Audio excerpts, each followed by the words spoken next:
How to recover your MidJourney account after deletion.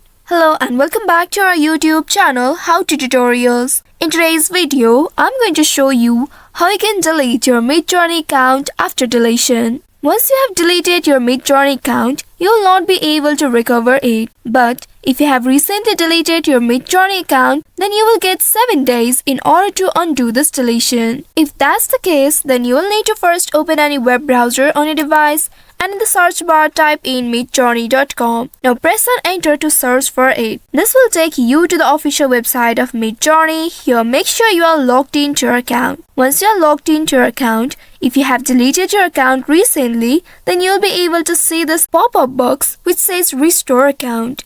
If in case you didn't see the space, you can simply click on this My Account option at the very bottom and then click on this Manage Subscription option.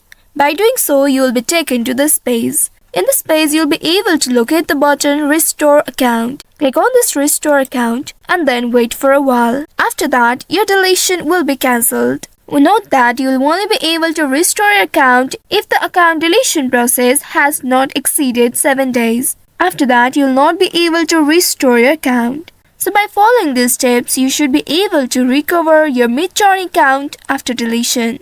I hope this tutorial was helpful. If yes, don't forget to like, share and subscribe to our channel. Also hit that bell icon to never miss any updates from us. Thank you for watching.